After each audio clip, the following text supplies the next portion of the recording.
Contrary to what many people are saying, this is College Football Kickoff Live. Drake Toll here from Locked On Big 12. That's Kenton Gibbs from Locked On ACC and Locked On Wolfpack. Alex Dono, Locked On Canes. Thank you for making Locked On College Football Kickoff Live your lunchtime listen every single Friday. Kenton Gibbs, the moment has finally come. You were so passionate a couple of weeks ago about Tez Walker, who was ineligible, was not allowed to play, whereas somebody can come out and say they stubbed their toe, had to move schools, and they are granted eligibility immediately. But now, finally, the right thing has been done. Tez Walker will be on the football field Saturday. Absolutely. I've talked about this ad nauseum. The first transfer he had should not have counted, period. The NCAA was trying to go so tough by the letter of the law that they didn't realize sometimes the application of these things have to be different from the reality of what's going on. Life isn't black and white. There are beautiful colors all in between. But if you want to keep it that way, it's a very feckless use of your time. And to go a step further, the governor wrote a letter, and then the attorney general of the state wrote a letter, thinly veiling the threat of a lawsuit in there. And I'm going to tell you, this sets a very dangerous precedent, because now the NCAA is basically mincemeat in terms of, oh, you made a ruling we don't like? Hey, get the governor on the phone, get the AG on the phone. We're going to get our boy active. And that's just what is going to happen from here going forward, because we've seen how political power can flex its muscle in these affairs, which is something I am wholeheartedly against. I pay the players, do what you want with all that good stuff. Keep politicians out of this thing. Yeah, Kenton, I'm right there with you. Here's a good thing that happened, but who was the person that initiated this happening, and did that go correctly? Dono, you've got now the government stepping in effectively and making sure this thing moves forward. Where do you say? Because it's a good thing, but how we got there is a little funky.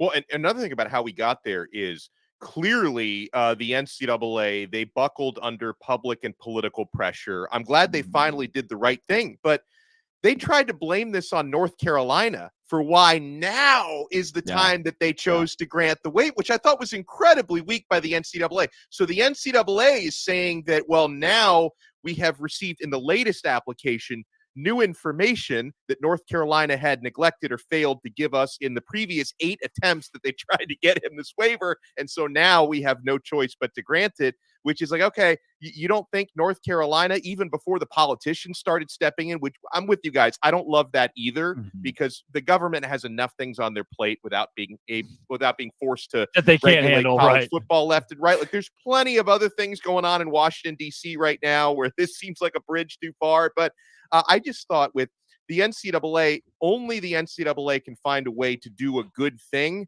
and still make themselves look like clowns by doing it, because trying to put it on North Carolina for why he finally gets cleared for week 6, that was one of the things that immediately I raised an eyebrow at. And I want to just say this about that whole, like, the NCAA trying to throw North Carolina under the bus thing. Say it with your chest. Say what happened and how it happened. Right. I'm a big proponent of name names or keep it on the playground. Say what was shared that was new. In previous statements, they did not share with us that this specific thing had happened. We can show the documentation and proof to prove that this thing did not happen. Yeah. And if you don't do that, then at that point, you leave it up to speculation, which I don't know if you know this, NCAA, but dating back to Brian Bosworth, the Boz and the Mohawk, you all have looked like idiots. Dating back to the creation of the word student athlete, where you did it to keep a young man from getting workers' compensation after he was permanently paralyzed on the field. You've looked like a little bit of a farce. And now we're in the end game, as Tony Stark would say, because guess what? Your days are numbered. You're heading towards the end of the road for you. And moments like this don't help, where, well, if they would have gave us the information. Is the information a lawsuit, brother? Is the information a lawsuit? You can be honest about it. You can be honest. The information is, I didn't know that Josh Stein had it. He had a locked and loaded court briefing ready for me, and we didn't need those problems. At the end of the day, the NCAA is absolutely a clown show for, again, not saying with their chest, this is what they did wrong. This is how they did it wrong, and this is where we stand on it. We'll allow him to play, but just so y'all know, this is what we didn't have. However we got there, still huge for Tez Walker. Taking the NCAA out of it, for Tez Walker to be on the field, for Mac Brown, UNC to get this. Massive for a kid who deserved it from day one. Interesting development here. You get a car.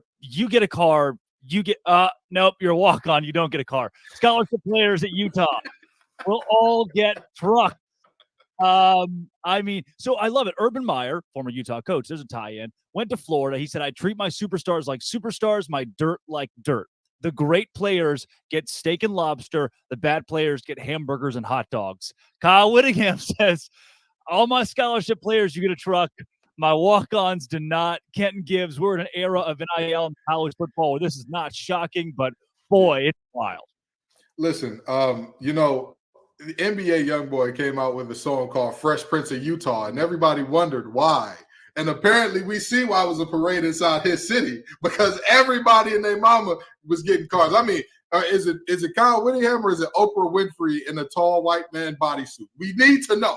These are questions that we need to know. For those of you who don't know, back in the 90s, that was Oprah's bit. That was her thing. Everyone, reach under your seats, because I'm sure that's how it went down in Utah's team meeting.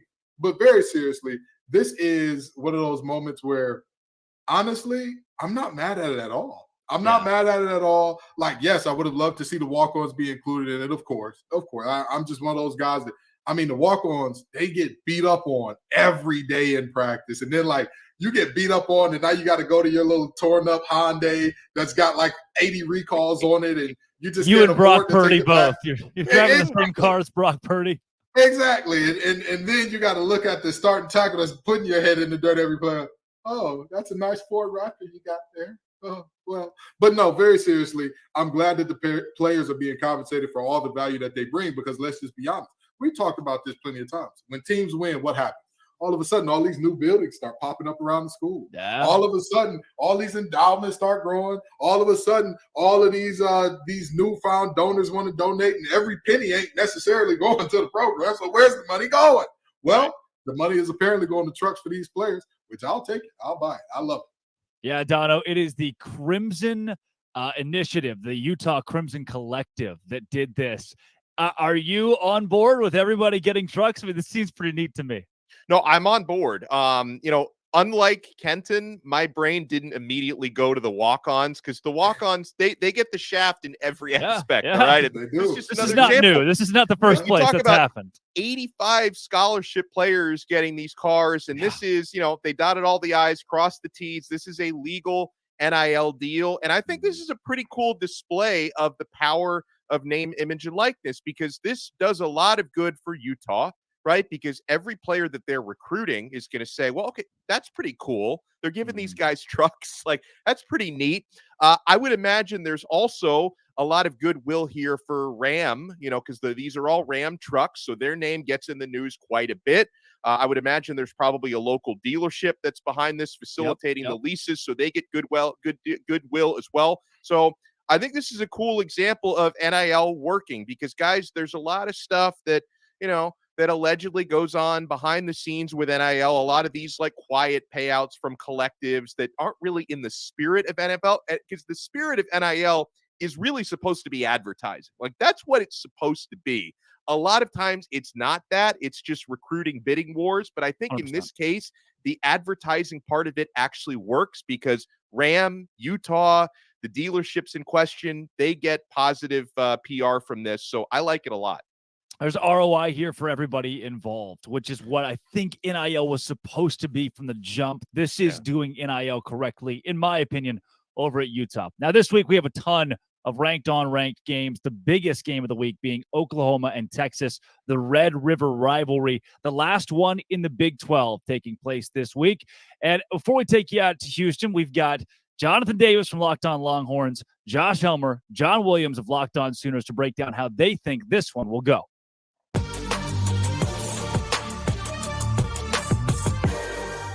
I think that a lot of it's going to come down to how does the Oklahoma defense slow down Quinn Ewers and the offense. I mean, Texas is running the ball really, really well. And if they can't stop the run, it's going to be very, very difficult for them to slow down Quinn Ewers. And it's not that Quinn Ewers is a bad quarterback, incapable of picking up second and longs, third and longs, but that's where Brent Venables' defense thrives. If they can get Quinn Ewers, the Texas Longhorns, into some second and third and longs, it's going to be a long day for the Longhorns. And I think that's going to be key. That's, to me, the biggest key of the game. Even if Oklahoma can't run the ball themselves, if they can slow down Texas's run game, it'll kind of play into their favor. I feel good about this team. I've been talking about it for months. Oklahoma right now, they're 5-0 against the spread. So playing really, really good. They're putting up points. They're slowing teams down. It's a good defensive team, a good offensive team. So I'm feeling great about where Oklahoma's at heading into this one, even though Texas may still be the better team. We know it's a coin flip game, right? Every single year. It doesn't matter what the rosters look like, what the trajectory of the teams look like, the records look like. Throw it all out the window, as the proverbial rivalry game would state in the rivalry book. But Jonathan, how do you see this one playing out? What's your prediction? Give it to us. Yeah, my favorite questions to ask, the $1 million questions, the questions that the fans are waiting for: who wins, who covers. Right now, FanDuel has it as Texas -6.5. I say Texas wins, Texas covers. This defense has not given up more than 24 points all year. I'm not going to disrespect them and say they're going to do it for the first time this Saturday. I actually have the exact same Alabama-Texas score, 34-24, right? I think it kind of goes the same way, maybe minus the turnovers. I don't see Dylan Gabriel throwing 2 interceptions. I think Texas takes the lead. I think Oklahoma keeps it close, even takes the lead at some point. And then I think in the third or fourth quarter, Texas kind of takes off. But it's a close game all throughout. Texas ends up winning by 10 points in this edition of the Red River Shootout. Once again, 34-24 to move to 6-0. And once again, keep controlling their own destiny en route to hopefully a Big 12 championship and a college football playoff appearance.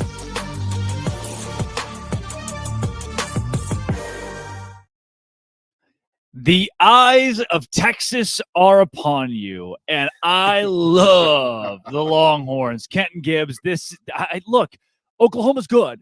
Be certain. They finished under 500 last year. You can try to sweep that under the rug, but to me, they still haven't proven anything. They haven't beaten anybody formidable this season. Texas went on the road and beat Alabama by double digits. Give me the Longhorns here. This is a Brent Venables stan account. You understand? If you see fan cams popping up with Brent Venables on the sideline with that locked jaw, with the coach, the strength coach holding him back, it's me. I'm the guy who did it. I'm the villain. I'm the coach. With that being said, although this is a stand account, this ain't a delusion account. You understand? Yeah. Now, the reality is Texas is the better team. And one of the things that Texas does extremely well this year that I don't think people are talking about, they're one of the least penalized teams in the nation. I want to say that they're in the top 15 or 20 in terms of least penalties by yardage and penalties per game.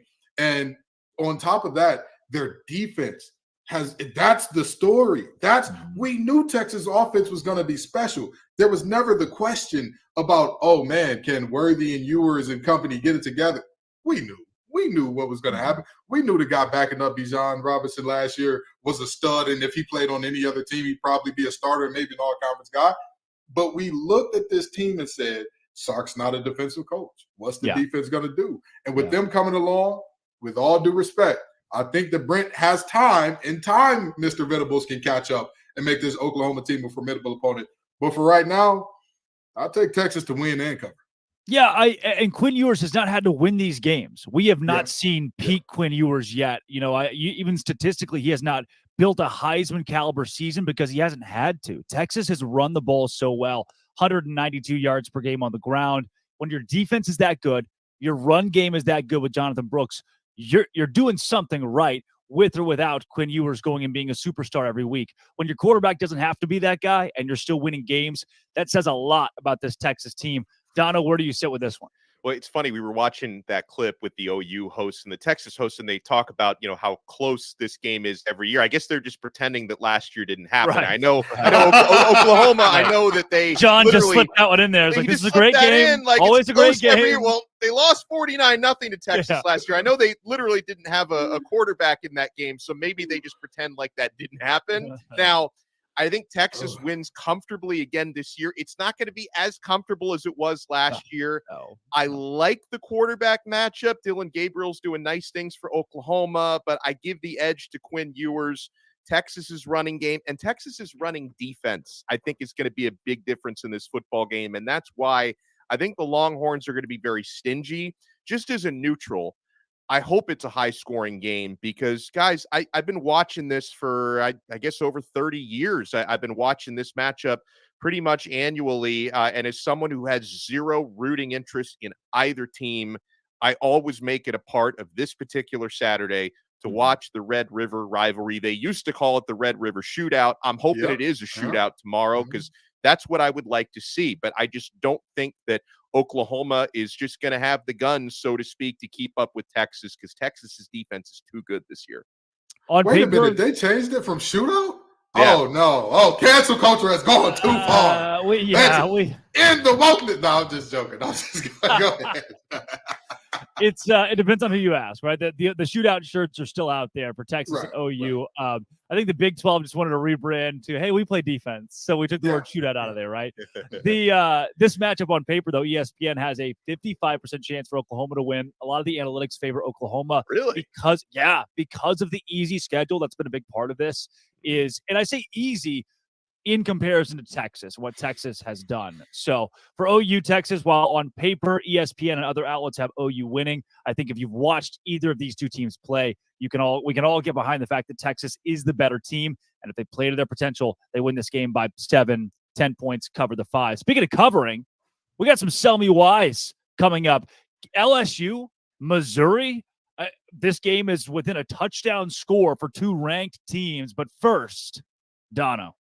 I want to talk about LinkedIn. Guys, if you're a small business owner, these days every new potential hire can feel like a high-stakes wager for your business. You want to be 100% certain that you have access to the best qualified candidates available. That's why you have to check out LinkedIn Jobs. LinkedIn Jobs helps you find the right people for your team faster and for free. Guys, I've been on the other side of it. I have gotten jobs before through LinkedIn Jobs as an employee, so I know this can work for your business. You add your job and the purple hashtag hiring frame to your LinkedIn profile to spread the word that you're hiring. And people will see it. Simple tools like screening questions make it easy to focus on candidates with just the right skills and experience so you can quickly prioritize who you'd like to interview and hire. It's why small businesses rate LinkedIn Jobs #1 in delivering quality hires versus leading competitors. LinkedIn Jobs helps you find the qualified candidates you want to talk to and faster. Post your job for free at linkedin.com/lockedoncollege. That's linkedin.com/lockedoncollege to post your job for free. Terms and conditions apply. It is time for Sell Me Why. They get worse every week. The undefeated Missouri Tigers will host Brian Kelly's LSU Tigers tomorrow at noon Eastern time, and the line has been moving in favor of Missouri after starting at +6.5 for those Tigers. Now it's down to 4. Here's John Miller of Locked On Missouri to tell you why to take Mizzou. Hey, I'm John Miller with the Locked On Mizzou podcast, and I'm here to sell you on the Missouri Tigers beating the LSU Tigers. And really, it's quite simple. Even though we all know LSU struggled defensively against Ole Miss this past weekend, what you might not know is that Missouri has had one of the elite offenses in the country the past 3 weeks, in particular in the passing game. Now, LSU obviously has a high-powered offense of its own, but Missouri's defense, I would say, is at the very least a solid unit, maybe to above average. And I really don't think the Missouri Tigers, that is, have played their best game yet. So again, if you're going to be betting on somebody, make it Missouri this weekend. It's a lot closer to a coin flip than a 6.5 point spread as it started off, now 4.5 over at FanDuel Sportsbook. So that's why I'm selling you on Missouri. All right, Donna, what do we do with this? Missouri, I mean, this wasn't just a sell me why on the spread. This was Missouri to win outright. On the money line, baby. I don't know if I can buy this one, Dono.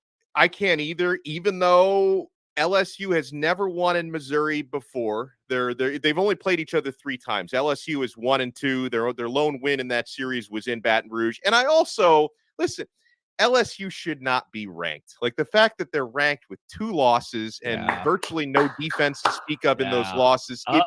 It's upsetting to me. However, I still can't buy it because, man, so much of guys, when I'm actually putting my money on this stuff, so much of it relies on talent. And I do believe, even though Brian Kelly tends to get in his own way a lot, LSU is still the more talented team. And that offense is going to be very tough to stop for Mizzou's defense. So I am going with LSU to get their first road victory at Mizzou and to cover that 4.5-point spread while doing it. He almost sold me.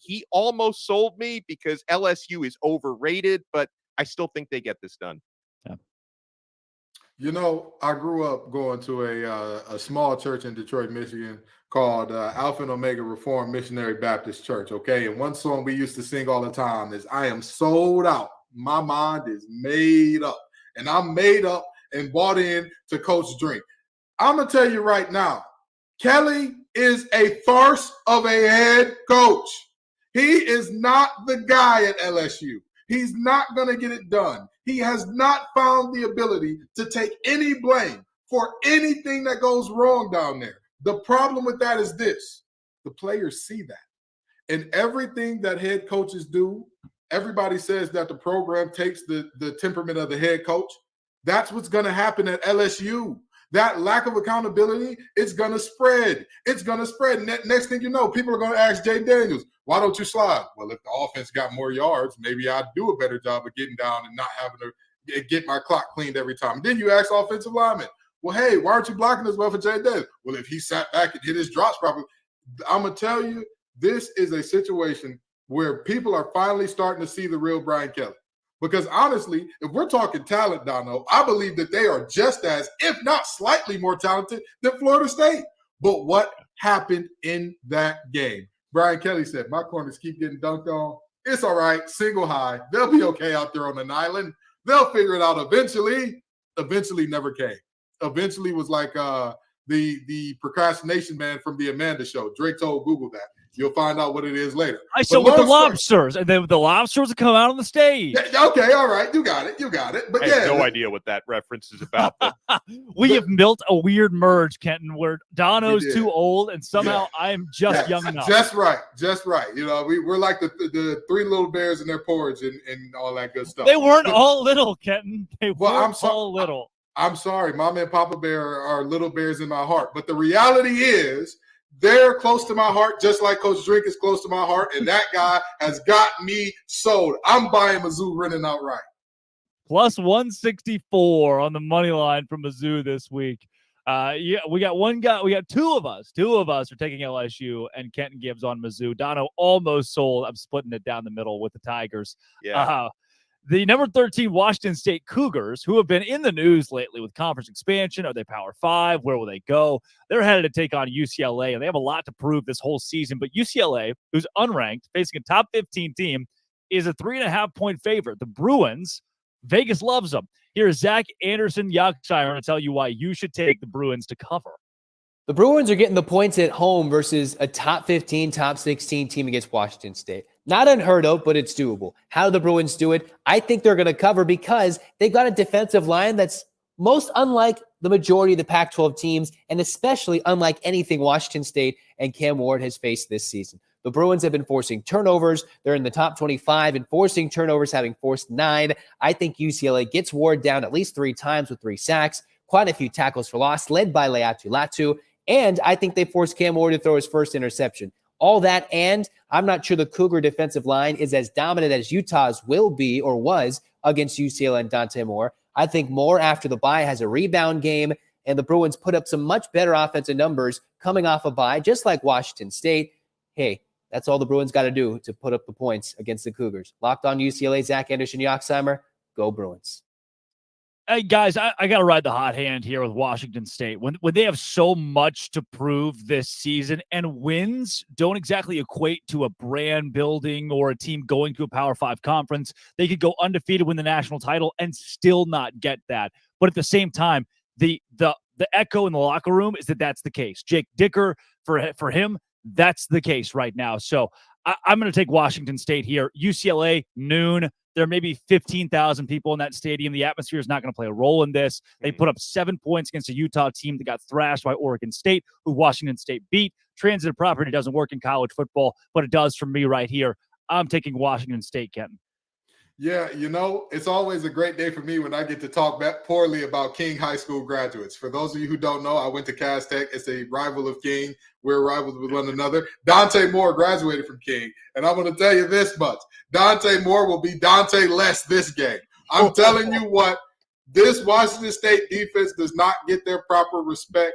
They can create some turnovers with the best of them, but more importantly, they've got a Heisman candidate at quarterback. They don't have a guy that's good in Cam Moore. That man is a freak of nature. I look at him and I think to myself, he is what I expected De'Aaron King to be when he went to Miami, had it not been for the injuries and whatnot. When I watched De'Aaron King play when he was healthy, I see Cam Ward's I see the translation and the overlap right there. Two guys that are freakishly athletic, but they also have that timing and that rhythm and that, I know where the window is, where I need to hit it. I'm telling you, UCLA's defensive line is good, but it's a small thing to a giant for a quarterback who doesn't depend and rely on creating out of chaos. He's a guy, I like it in structure. I like to know once I hit the top of my drop, the ball needs to be delivered here. And Cam Ward does better than anybody in the country just about. So that's why I've got the Cougs taking this one. Dono, does the board agree here? The board does agree. I wanted to make the case for UCLA, but honestly, the only reason why the spread is only 3 is because they're the home team. And then, Drake, you made a good point about the fact that it's a noon game local time. And, Los Angeles is a lot like Miami where I live. It's hard to get people out for a noon game. It's a similar sort of culture out there. And also, I will take that solid experienced defense against a true freshman quarterback. Now, for UCLA, they are coming off the bye week, which can be a good or a bad thing. Sometimes people maybe just assume, you're well rested, everything. A lot of times teams come out flat after bye week. So for a lot of different reasons, I'm taking Washington State to cover. This probably should be more like a 5.5 point spread. The fact that it's only 3, I see opportunity here. He is the 4th host of Locked On College Football Kickoff Live, Kevin Borba, who joins us every week. The Colorado Buffaloes have lost their last 2 games against Oregon and USC, now 4.5 point favorites against the Arizona State Sun Devils in Tempe. That line opened at 5.5. Here is Kevin Borba again of Locked On Buffs to sell you Coach Prime's team can cover.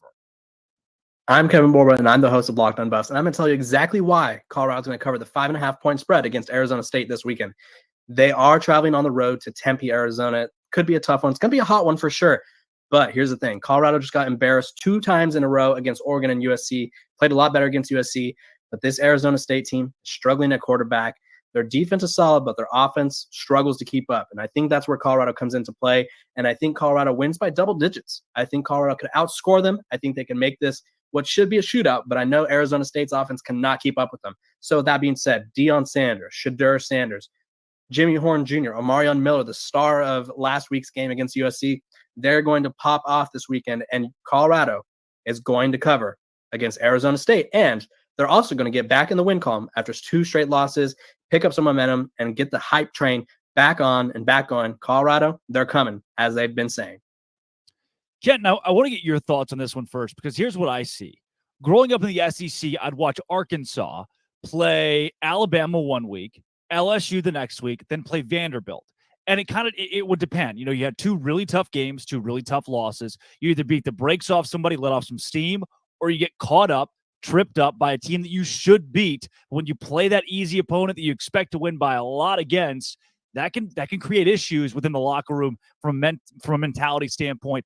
As somebody who played the game at the collegiate level, where do you sit with a matchup like this? Yeah, so in a matchup like this, it's all about the temperament of the head coach, and I know that I say it's not about your X's and O's, just your Larry's and your Joe's a lot, but that's when you actually get on the field. If we're talking about the preparation and what goes into this thing, I don't think that Coach Prime has allowed them to feel good about themselves and say, hey, this is going to be an easy one. We're going to roll in this game, even though they should. I don't think that he's allowed them to have that mentality. I mean, for Christ's sake, Arizona State self-imposed the bowl ban this year and I imposed the ban on me dating Serena Williams as well. You know, I know that she's married to a billionaire with a child, but I imposed the ban on myself. You can't do it. You cannot do it. I said I need to be fair to the other men of the world, especially Alexi, her husband, and all that. And I said, I need to put this ban on myself, you know. So much like Arizona State, I'm banning myself from things that weren't going to happen anyway. And I don't think this game would have helped their toll to get there. I think that Colorado rose in this one, and you know, Kevin Borba, we have him on for a 6th and 7th straight week to talk more Colorado, even during their bye week. Yeah, Dono, who do you ride with this one?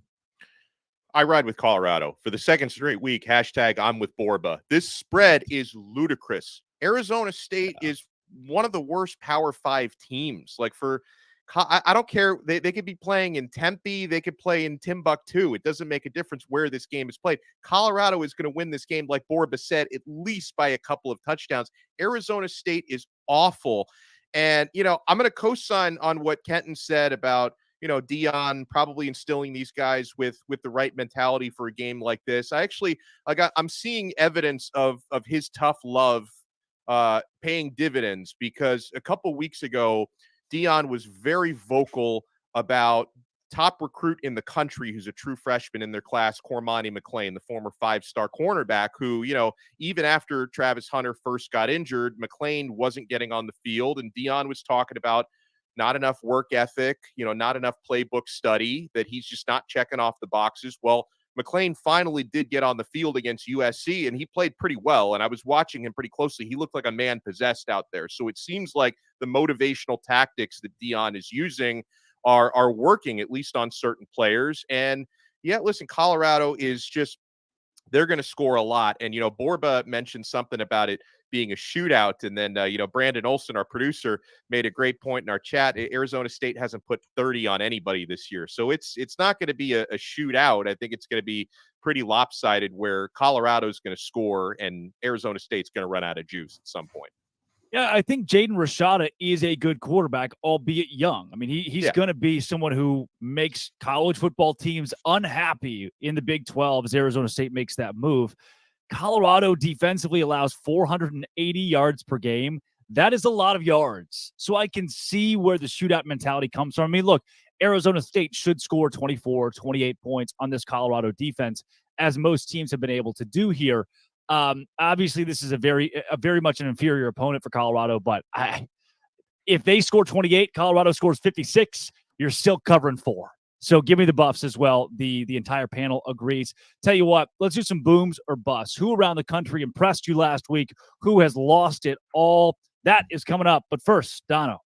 Well, first, my friends, we have to talk about FanDuel. You could snap into action this NFL season, this college season. I mean, we've just been giving these crazy odds to you guys. You can jump into action with FanDuel, America's #1 sports book, because right now, new customers get $200 in bonus bets guaranteed when you place a $5 bet. That's $200 in bonus bets, win or lose. If you've been thinking about joining FanDuel, there's no better time to get in on the action. The app is so easy to use. There's a wide range of betting options, including spreads, player props, which I love so much, over-unders, and more. So visit FanDuel.com/lockedon and kick off the NFL season. FanDuel, official partner of the NFL. Thank you to our Italian ad reader. Boom or bust this week in college football. Look, I'll start it off with a boom team that we talked about already on this show that we have not talked about maybe yet until this week. It's the Missouri Tigers. Look, I get it. The schedule to this point has maybe not been elite.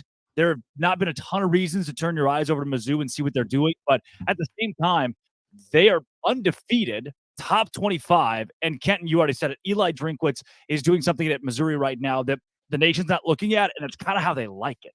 This is what Mizzou does. They come in, fly under the radar, play well. And Drinkwitz, who was effectively coaching for his job, has now gone 5-0. Granted, again, their biggest wins against Kansas State. Their conference win is against Vanderbilt. They've got to prove it against LSU this week. But my boom, undefeated 5-0 Missouri Tigers, who I thought at this point could have been 3-2, especially with a disappointing loss they almost suffered to Middle Tennessee State.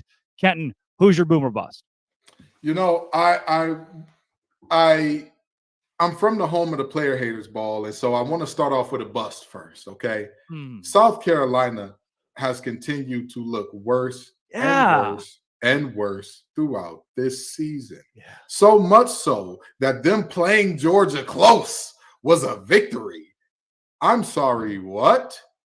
Brother, this is not a coach in year one. This is not a coach that's, hey, we're in our first year of a rebuild. We don't know what's going on. We don't.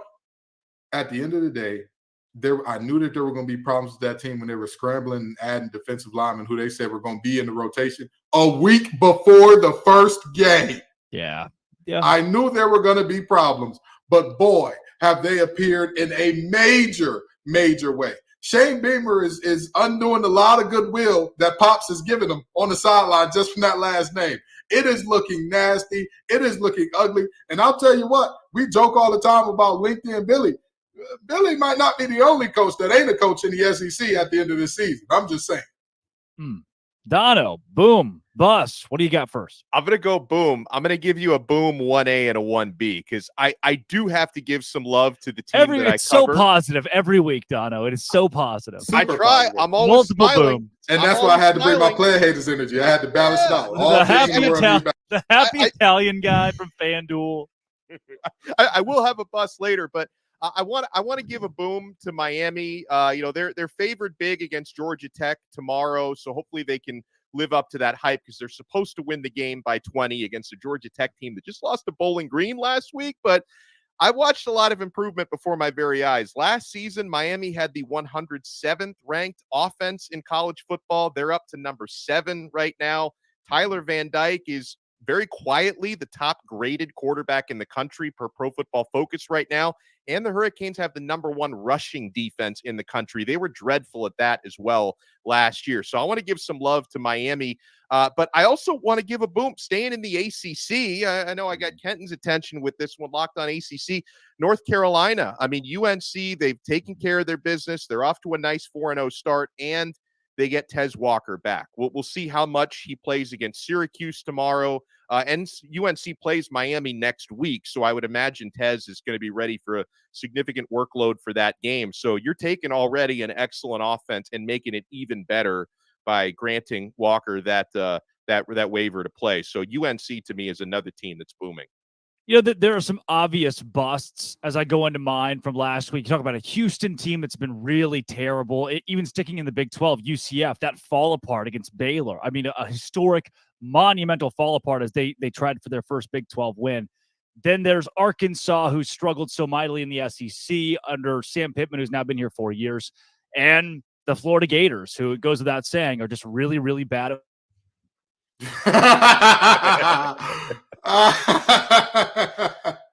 Folks, as you can see, one of our producers is, in fact, one of the hosts of Locked On Gators, and that's why Drake just got muted with a thumbs down. We have the funnest producers in the game.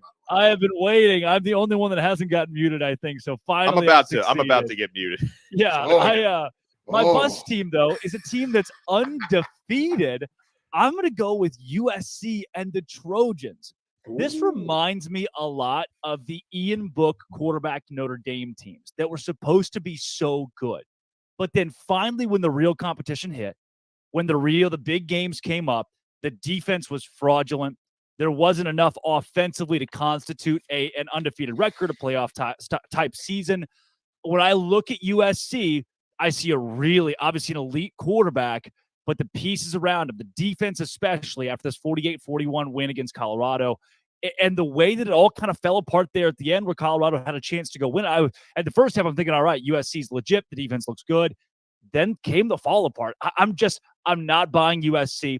To this point, I still think this team finishes in the 9-3, 10-2 range. They're not going to the college football playoff. The defense is not good enough. I am selling hard on USC. And despite the win, again, this week proved to me the defense is just not there. Defense wins championships. This team doesn't have it.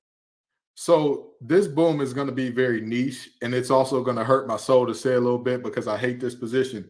But backup quarterbacks in the ACC, what a time they're having. What a time.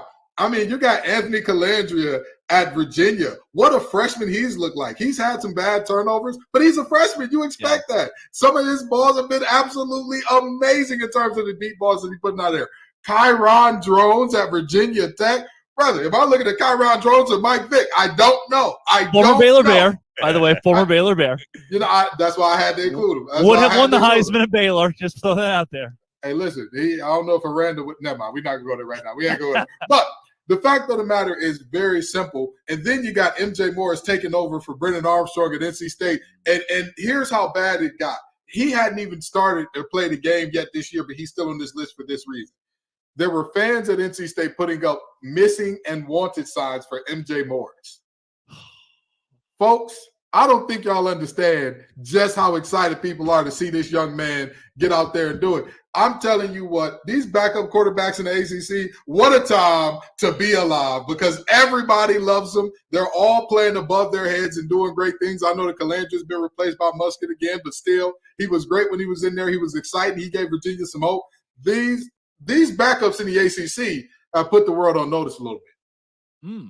Dono, I can't. You already gave me 2 booms. Do you have a third, or you finally go a little negative on us to give us a bust? No, I'm going to go negative. I mean, I might get muted because how can I not go with Florida? I mean, I had that Florida Kentucky.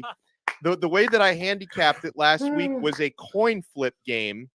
Florida, not only did they lose 33-14, they allowed one human being to rush for 280 yards and 3 touchdowns. Ray Davis is still scoring touchdowns.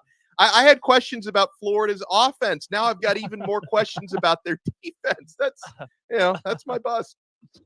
Oh, the Florida Gators certainly were a bust this week after not just a loss to Kentucky, but they got killed. They really got killed. Guys, let's keep a conference confidential conversation going with these leagues that have these hopes of getting 2 teams in. Kirby Smart came out this week and said every team, Vanderbilt included, should be ranked in the SEC. Not, hey, we're in a down year, or hey, we need to clean some stuff up. Georgia has not looked crisp. Kirby Smart's excuse, every team in the SEC is good. Maybe there's some validity to that. You just don't often hear head coaches say it. Although I don't see the SEC as a league that can get 2 teams in. I certainly don't see the Big 12 that way or the ACC. The Pac-12 seems, oddly enough, at second in this race behind the Big 10. Is there another conference that's not the Big 10 that can get 2 in, Dono, or is it only the Big 10 that can do it? Well, okay, first of all, let me address Kirby Smart's comments because, you can buy that argument some years that, the SEC, they're just beating up on each other because they're so good. They've got a losing record out of conference. So how do you reconcile that? And listen, man, I'm not saying the SEC's dead or anything like that. I'm sure they're going to continue to be. I mean, the Big Ten is obviously strengthening as well, but the SEC is going to continue to be a preeminent conference in college football. Can we just admit they're having a down year, or they've had a down, half a year so far? Apparently, Mr. Smart cannot admit that, but no. And Dono, there may be only one conference, and it's the dying conference, that can say they're not having a down year. I mean, when you look at the ACC's missing its powerhouse Clemson, when the Big Ten is missing is Ohio State fraudulent? Are they good? I mean, there are some leagues right now that are trying to scratch and claw towards, hey, we're still relevant. The Pac-12 being the only one who's truly had consistency this year. Yeah, right. And that's true. But I will say, as far as getting 2 teams into the playoffs, the Big Ten looks far and away the most likely right now. Yeah.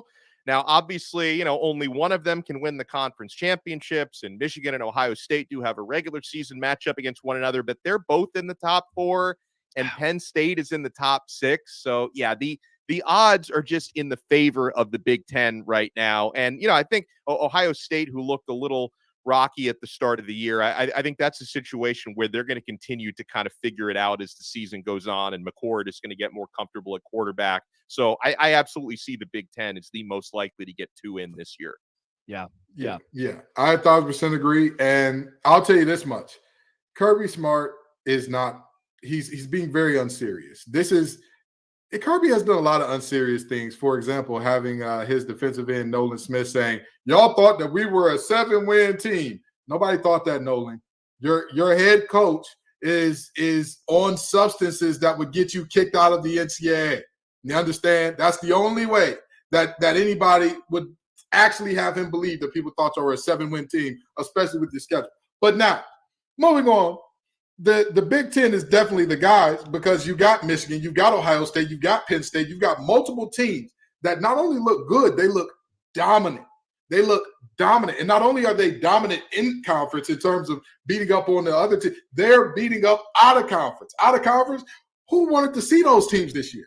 Who was saying, oh, yeah, I want to see Penn State. Oh, yeah, bring Ohio State on. Ohio State, for all the people say about them and whether or not – listen, Ryan Day embarrassed himself by going at Lou Holtz, but they got a top, 15 win in that game? Like, at the end of the day, a win is a win is a win. That's just – even if they put 10 men on the field, you can't coach the other team. That's not his job. In Marcus Freeman, you got to put your 11 out there. So the reality is the Big Ten is the only conference to me that has a shot at this thing, because the Pac-12 is defense optional. The Big 12, I don't see doesn't a exist world. this year. Let's just not talk about it. I just don't see a world where both Texas and Oklahoma get in, even though there are the two likely candidates if there were to be two teams from there. And the SEC, they're a joke this year. They're a joke. 3-6 out of conference. You're a joke. Looking terrible all throughout. Losing games that you should not. You're a joke. Because let's be honest, let's stop saying losing games you shouldn't. At a certain point, that's who you are. That's who you are. We got to accept that Money Milroe not being able to throw. That's who you are. Brian Kelly, that's who you are. Jimbo being Jimbo. That's who you are. We don't have to keep lying for these guys. It just means more. It just looks like it means just as much as it does to everybody else this year, huh? Now, the only way in most of these conferences you get to is the weird hang up of I beat you in the regular season, you beat me in the conference title.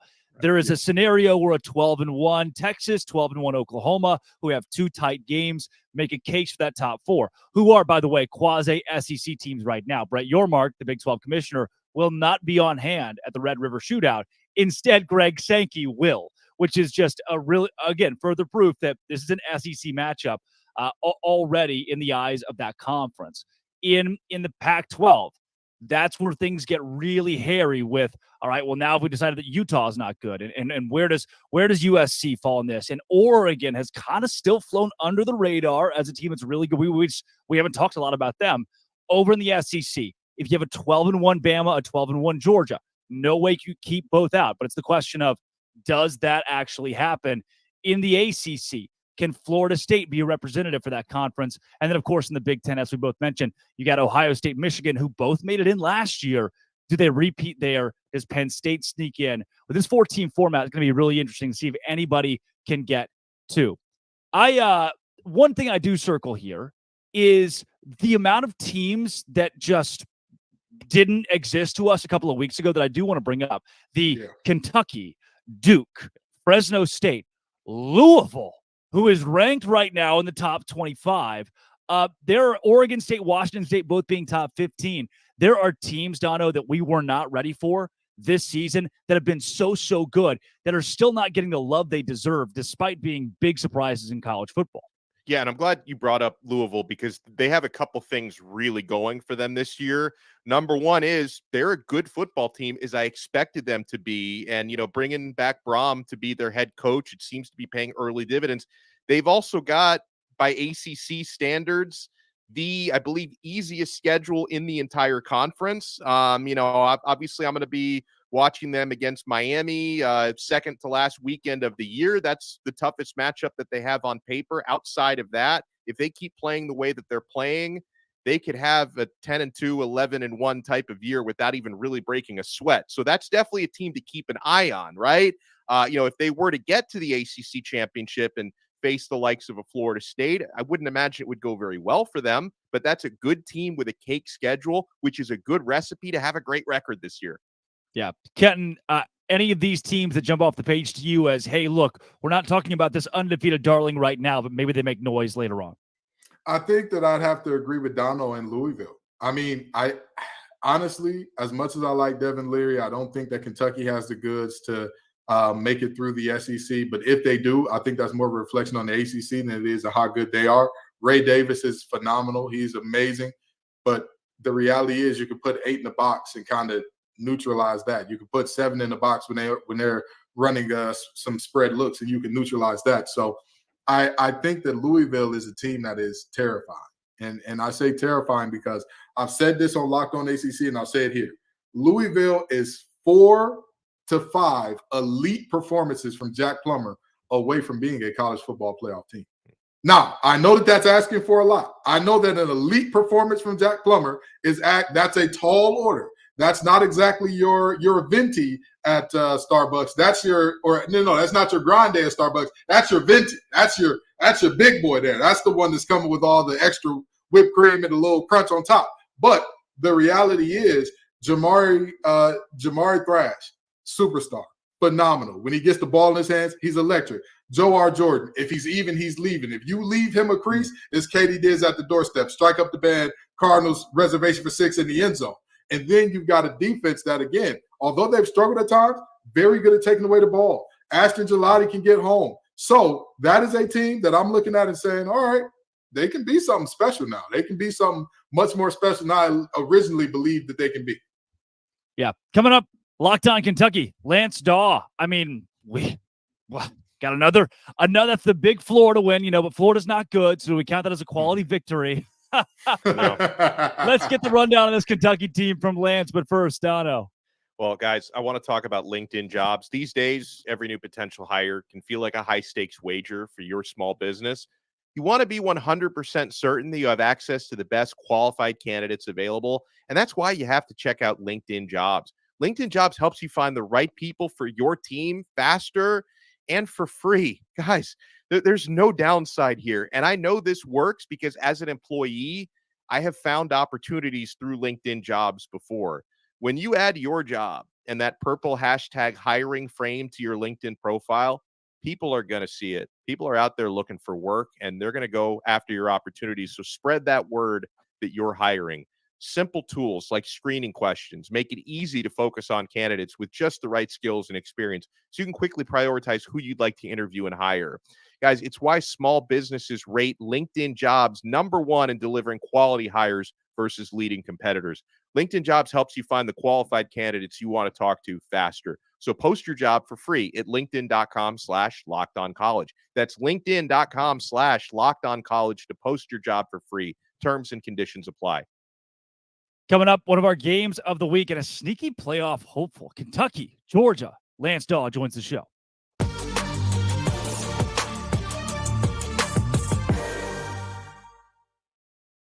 Lance Daw joining Locked On College Football Kickoff Live. Lance, look, not a lot of people nationally are giving Kentucky as much love as the Wildcats probably deserve right now. Do you agree with that assessment going into this Georgia game? I think when you look at what Kentucky's accomplished so far this season, I think it's absolutely fair to have a little bit of doubt when you take a look at Kentucky's unblemished record. Obviously, the month of September was relatively easy for UK. I mean, they scraped by Akron, Eastern Kentucky, Ball State, a couple of really easy opponents. Went over to Vanderbilt, had a couple of pick sixes really aid them in that big time win on the road, scored a lot of points. But at the end of the day, I think that looking at this Kentucky team right now, coming out of this Florida game, I think a lot of fans surrounding the team are excited about it.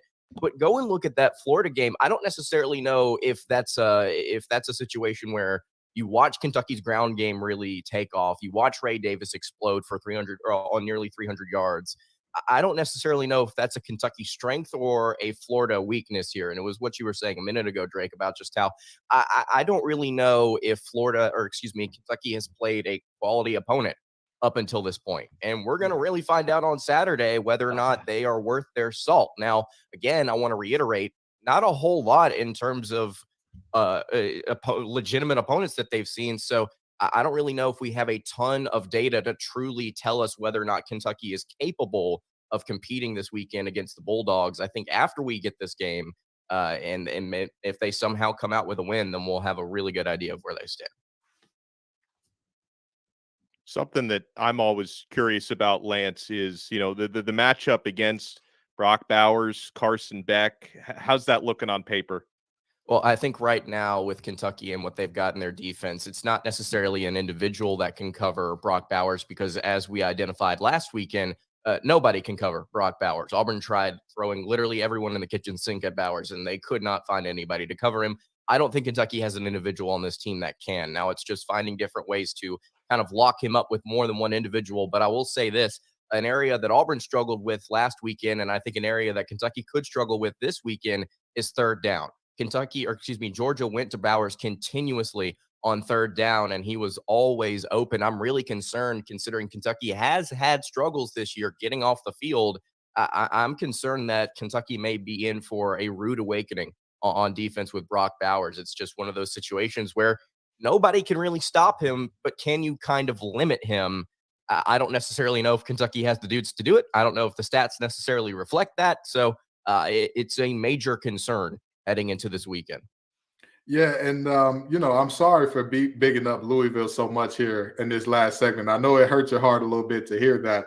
But with that being said, tell me what about this Kentucky team that the rest of the world, tell me what it is about this team that the rest of the world doesn't know that they need to get acclimated to, right? Because anybody who watches Kentucky play, even as a casual fan, you're going to hear the name Ray Davis, Sweet Baby Ray, Babyface Ray. You're going to hear about Ray all day long. But tell us, who are the unsung heroes that if this upset is to be pulled off, this guy will be a massive part of? Well, I think right now Kentucky, one of the most impressive things that they've done so far this season is they've really maintained a strong turnover margin, which is something that they were not able to do over the past couple of seasons underneath defensive coordinator Brad White. I think right now when you look at Kentucky and what they've got going on that defensive end, I think they've got a lot of different guys in the secondary that you have to be impressed with. I'm so sorry. I'm trying to pull up his last name because I always botch it on my show just to make sure that I don't botch Maxwell Hairston's last name. He currently has 3 interceptions on the season. 2 of them have been returned for touchdowns. He has been a game changer for the Wildcats so far this season. Kentucky's got a number of different guys in the secondary that have been, I don't necessarily know if lucky is the right word, but just in the right place at the right time when it comes to creating some of these turnovers and immediately turning into points. But look across this defensive backfield. I think that you could find a number of different guys. If you want to talk about unsung heroes, Trevin Wallace, Alex Afari, like I said, Maxwell Hairston, you've got several guys on this back end that you have to be really impressed with the way that they've played so far this season. I think Kentucky and their secondary is maybe a little bit underrated so far this year. And I think it could be a big help for them in some conference games, maybe some more home games here where they start to create some turnovers and it really starts to create a gap between them and whoever the opponent is, because Kentucky has proven if you're going to give us the takeaways, we will cash them in for points. And they have made people really pay for that. So I would have to go with this secondary as a whole, but Maxwell Hairston has been an excellent, excellent player. Lance, elevator pitch here. In short, will Kentucky make the playoff? I would say that Kentucky's got a legitimate shot if they win this weekend. I think that the SEC East outside of Georgia has a lot of really solid but not elite teams. Anybody can beat anybody this year. I think Kentucky's strength in the trenches. I do like this D-line, but man, this O-line last weekend, if they play like they did last week against Florida, if they do that again for several SEC games, you're not a fan. You're not a fan. Somebody take away Brendan's thumbs down. Take away his thumb down and his mute feature. Snatch them both. Ali, Zach, get him out of here. Get him off the controls, please. Ali, I'm sorry, not Ali. Ali. Get him out of here. Get him out of here. I think right now Kentucky's passing offense is still a work in progress. I believe with the plethora of receivers that Devin Leary has to throw to, this can be a better offense as the year goes on. Maybe we see that. Maybe we see Kentucky, start to strengthen that area of their game and they win some games here down the road. They beat Louisville by 1 million at the end of the year, and we call it a day. Wow. Elevator to the top of the Empire State Building. That's Lance Daw. Locked On Kentucky. Lance, thanks for joining Locked On College Football Kickoff Live. Yes, sir. Absolutely. Thanks, Lance.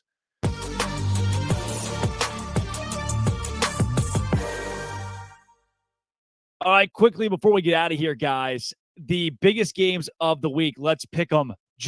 I'm going to throw out 2 teams. You give me who wins. Alabama and Texas A&M, Dono.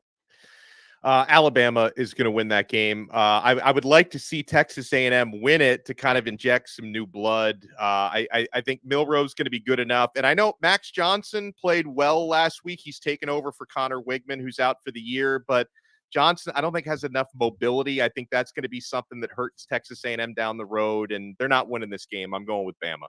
Kenton. Yeah, I've got Bama as well. Again, Jimbo is known for not showing up in these big games, and I think this is another one where Texas A&M falls flat on his face. A&M already got its home win against Alabama a couple of years ago. It's not happening again. Alabama wins it. Oklahoma, Texas, Kenton. Who? Texas, hook 'em horns. I think that Oklahoma will put up a good fight. I think that it'll be closer than many people think it'll be, but too much Quinn Ewers. I think that he has this Heisman moment in this game and kind of inserts himself into that conversation. Texas covers the 5 points for me, Dono. Yeah, I think Oklahoma puts up a good fight for 2.5 to 3 quarters, and then the Horns pull away. LSU and Missouri. Give me the Tigers of LSU, Kenton. Listen, y'all heard me. I'm with Drink. I'm with my guy Eli Drinkwitz because again, there's only one coach in this game who has not snatched defeat from the jaws of victory so effortlessly at such a high clip. And his last name ain't Kelly. He's not part of the Tiger family. He's just a Missouri Tiger. Dono? Point well taken, but I'm going to go with the Tigers of the Bayou Bengal variety still to win a close one. Kentucky and Georgia, just for fun. Give me the Wildcats this week on the road because at some point the magic has to run out. Georgia's been just pretty bad in a couple of games despite winning. I'm going to take Kentucky despite you guys likely not, Kenton. Here's the thing. I'm with you when you're right, Drake. I'm with you when you're right. And let me tell you this. I feel like they're one Devin Leary breakout game away from beating Georgia.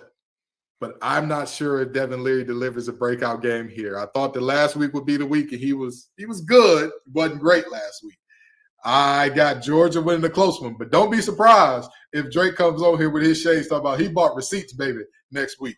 I have 11 toes now if it happens, Dono. There you go. Yeah, but listen, obviously Georgia hasn't looked as dominant as expected. They've earned enough benefit of the doubt from me based on the last couple of years for me to say they're doing enough to win games, and that's going to continue this week. I love it. That's Kenton Gibbs from Locked On ACC and Locked On Wolfpack. Alex Dono of Locked On Canes. I'm Drake Tolt from Locked On Big 12. Thanks for making this your lunchtime listen every single Friday. This has been and always will be Locked On College Football Kickoff Live.